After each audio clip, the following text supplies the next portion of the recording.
చూసుకున్నట్లయితే ఇప్పటికే మృతుల సంఖ్య 23కి చేరుకుంది. ఇక్కడ ఆన్ స్పాట్ లో అయితే 21 మంది చనిపోయిన పరిస్థితి కనిపిస్తుంది. చూడొచ్చు మనం ఈ ఘటనా స్థలాన్ని మొత్తం అంతా కూడా పోలీసులు ప్రొటెక్ట్ చేసిన పరిస్థితి కనిపిస్తుంది. బయట వారిని ఎవరిని కూడా లోపలికి అయితే అలౌ చేయని పరిస్థితి ఉంది. అయితే ఇప్పటికే ఫైర్ సిబ్బంది పూర్తి స్థాయిలో అయితే మంటల్ని అదుపు చేసిన పరిస్థితి కనిపిస్తుంది. ఎవరిని కూడా బయట వాళ్ళని లోపలికి అలౌ చేయని పరిస్థితి కనిపిస్తుంది. చూడొచ్చు మనం టోటల్ గా చూసుకున్నట్లయితే ఇప్పటికే మృతుల సంఖ్య 23కి అయితే చేరుకుంది. ఇంకా జీజీహెచ్ కి సంబంధించి ఇప్పుడు కాకినాడ ప్రభుత్వ ఆసుపత్రికి సంబంధించి పూర్తిగా అయితే ఇప్పటికే అనేక మంది పేషెంట్లు ఉన్న పరిస్థితి కనిపిస్తుంది. చూడొచ్చు మనం లోపల తినే ప్రొడక్షన్ చూడొచ్చు.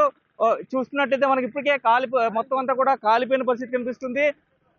చూస్తే ఇంకా మంటలు పూర్తి స్థాయిలో అదుపులోకి వచ్చాయి. ఇంకా ఫైర్ సిబ్బంది అయితే స్ప్రే చేస్తున్న పరిస్థితి కనిపిస్తుంది. చూడొచ్చు మనం క్లియర్ గా ఇక్కడ చూసినట్లయితే మంటలను అదుపులోకి తీసుకొస్తున్నారు. మొత్తం అంతా కూడా ఖాళీ బూడిదైన పరిస్థితి కనిపిస్తుంది. చూస్తే ఒక్కసారి చూడొచ్చు ఫైర్ సిబ్బంది మొత్తం అంతా కూడా మంటల్ని అదుపులోకి తీసుకొచ్చిన పరిస్థితి కనిపిస్తుంది. మొత్తం ఈ ప్రాంతం అంతా కూడా సుమారుగా ఇక్కడ 37 మంది వర్క్ చేస్తున్నట్లుగా కూడా తెలుస్తున్న పరిస్థితి కనిపిస్తుంది. చూడొచ్చు మొత్తం అంతా కూడా మంటలను అయితే పూర్తి స్థాయిలో అదుపులోకి తీసుకొచ్చారు. ఘటనా స్థలాన్ని అంతా కూడా పోలీసులు ఇప్పటికే ప్రొటెక్ట్ చేయడానికి అయితే ప్రయత్నిస్తున్న పరిస్థితి కనిపిస్తుంది. ఒకసారి మనం చూడొచ్చు ఇక్కడ ఏదైతే ఘటనా స్థలం ప్లేలుడు సంభవించిందో ఆ ప్రాంతంలో కూడా వెళ్లే ప్రయత్నం అయితే చేస్తున్నాను. ఇంకా అక్కడ వాటర్ స్ప్రే అయితే చేస్తున్న పరిస్థితి కనిపిస్తుంది.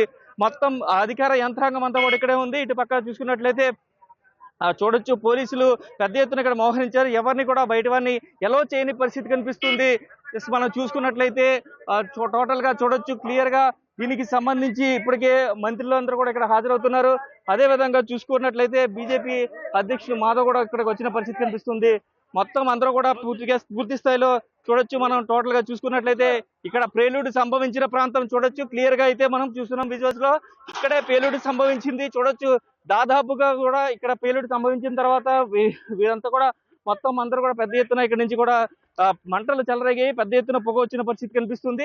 అయితే రాయవరం ఘటన మరొక ముందే కూడా ఇక్కడ మొత్తం టోటల్ గా ఖాళీ బూడిదైన పరిస్థితి, వెహికల్స్ అన్ని కూడా చెత్త అయిపోయిన పరిస్థితి చూడొచ్చు. మనం క్లియర్ గా విజువల్స్ లో అయితే చూస్తున్న పరిస్థితి కనిపిస్తుంది.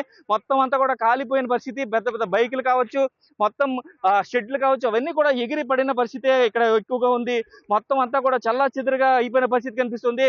మంటలు ఎంతసేపు దాదాపుగా 3.5-4 గంటల నుంచి కూడా మంటలను అదుపులోకి చేసిన పరిస్థితి అయినా సరే అదుపులోకి రాని పరిస్థితి ఉంది. చూడొచ్చు ఇక్కడ వెహికల్స్ చూసుకున్నట్టయితే దాదాపుగా 7-8 వెహికల్స్, అంటే ఆ బైకులు వారు ఏదైతే వర్క్ వచ్చేవారు బైకులు తెచ్చుకున్నారో 7-8 వెహికల్స్ పూర్తిగా ఖాళీ దగ్నమైన పరిస్థితి కనిపిస్తుంది. ఒక్కసారి మనం ఈ వెహికల్ కనుక చూస్తే కనుక మొత్తం ఈ వెహికల్ అంతా కూడా పూర్తిగా కాలిపోయిన పరిస్థితి. ఎక్కడ కూడా ఎందుకు పనికిరాని విధంగా జరిగిపోయింది. అంటే ఇక్కడ టోటల్ గా చూసుకోవచ్చు మనం. ఇక్కడ ఇంకా వాటర్ స్ప్రింకిల్ చేస్తూనే ఉన్నారు. ఇదంతా కూడా ఈ ప్రాంతం అంతా కూడా షెడ్లు ఉన్న ప్రాంతం అంతా కూడా ఎగిరిపోయి మొత్తం ఇప్పుడు నిర్మానుష్యంగా మారిపోయిన పరిస్థితి. గోడలన్నీ కూడా పెద్ద గోడలన్నీ కూడా బద్దలైపోయిన పరిస్థితి ఇక్కడ కనిపిస్తుంది. మొత్తం భారీ పేలుడు సంభవించిందని చెప్తున్నారు. సుమారుగా 5 కిలోమీటర్ల వరకు కూడా మొత్తం అంతా కూడా ఆ ప్రాంతం అంతా కూడా పెద్ద భూకంపం వచ్చినట్లుగా ఒకసారి భూమి కంపించింది అంటూ కూడా చెప్తున్న పరిస్థితి కనిపిస్తుంది. చూడొచ్చు మనం ఎక్కడా కూడా వాటర్ సేఫ్టీ మెజర్మెంట్స్ అయితే మనకి ఎక్కడ కూడా కనిపించిన దాఖలాలు అయితే క్లియర్ గా లేవు. ఇక్కడ దీనికి సంబంధించి ఇంత పెద్ద మ్యానుఫ్యాక్చరింగ్ యూనిట్ ఉంటే ఎక్కడ కూడా మనకి వాటర్ ట్యాంక్ సమీపంలో ఉన్నట్టుగా కూడా ఎక్కడ కూడా కనిపించిన పరిస్థితి ఉంది. ఎక్కడ చూస్తే మనకి 2 షెడ్లు ఉన్నాయి.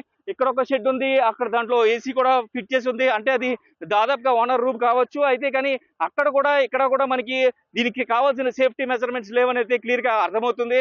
అయితే ఇలాగ సేఫ్టీ మెజర్మెంట్స్ లేని, అంటే వాటర్ ఫెసిలిటీ, అంటే ఏదైనా ఎలాంటి పేలుడు సంభవిస్తే కనుక అట్లా ఏదైనా వాటర్ స్ప్రింకిల్ చేయడానికి కానీ ఏదైనా మంట వస్తే వెంటనే ఫైర్ అలారం అలర్ట్ అవుతుంది. అలాంటిది వాటర్ అంతా కూడా స్ప్రింకిల్ చేస్తుంది. అలాంటి పరిస్థితి అయితే ఇక్కడ లేనట్టుగానే క్లియర్ గా తెలుస్తుంది.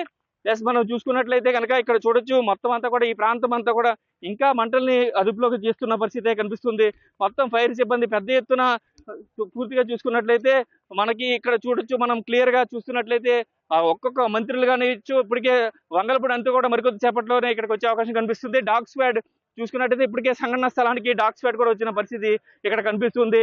ఓవరాల్ గా చూసినట్లయితే రాయవరం ఘటనలో 9 మంది మరణం మర్చిపోకముందే ఇక్కడ భారీ ప్రమాదం జరిగింది. ఇప్పటికే 23 మంది చనిపోయిన పరిస్థితి, ఇంకా 14 మంది హాస్పిటల్లో చికిత్స పొందుతున్న పరిస్థితి.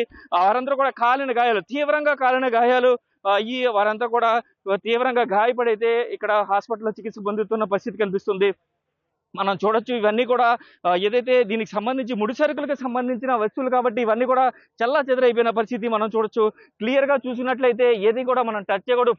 సీన్ అంతా కూడా ప్రొటెక్ట్ చేశారు కాబట్టి దీనికి సంబంధించి ఇప్పటికే పూర్తి స్థాయిలో అయితే చూడొచ్చు ఇక్కడ వెహికల్ చూడొచ్చు. ఒకసారి వెహికల్ కనుక మనం అబ్జర్వ్ చేస్తే కనుక ఇది యాక్టివా అయి ఉండొచ్చు. పూర్తిగా ఖాళీ దగ్నమైన పరిస్థితి చూడొచ్చు. ఇంజన్ తో సహా మొత్తం కాలిపోయిన పరిస్థితి మనం చూసినట్లయితే అసలు ఎక్కడ కూడా దీన్ని బైక్ అనడానికి కూడా ఆనవాళ్ళు లేకుండా కూడా ఆ రేంజ్ లో కాలిపోయిన పరిస్థితి ఇక్కడ కనిపిస్తుంది. ఒక్కసారి మనం అబ్జర్వ్ చేయొచ్చు. ఇటు పక్క చూస్తే కనుక మొత్తం ఆ షెడ్ కి సంబంధించిన ఏదైతే పైపులు ఉంటాయో భారీ పైపులు కూడా పూర్తిగా మునిగిపోయిన పరిస్థితి కనిపిస్తుంది. ఎస్, అక్కడ చూడొచ్చు ఏదైతే డిస్కవరీకి సంబంధించిన ట్యాంక్ ఎగిరిపడిన పరిస్థితి. ఇంకా ఫైర్ సిబ్బంది మంటల్ని అదుపు చేస్తున్నారు. పెద్ద పెద్ద స్తంభాలు సైతం విరిగిపడిన పరిస్థితి ఇక్కడ క్లియర్ గా మనం అబ్జర్వ్ చేస్తున్నాం. ఇప్పటికే జిల్లా కలెక్టర్ షణ్మోహన్ అయితే దీనికి సంబంధించి ఇప్పటికే పూర్తి స్థాయిలో అయితే మొత్తం అందరూ అధికారులందరినీ కూడా అలర్ట్ చేసిన పరిస్థితి కనిపిస్తుంది. ప్లస్ మనం చూసినట్లయితే మొత్తం టోటల్ గా ఈ ప్రాంతం కూడా మొత్తం అంతా కూడా చూడొచ్చు. ఇప్పటికే లైట్స్ అంతా కూడా అరేంజ్ చేశారు.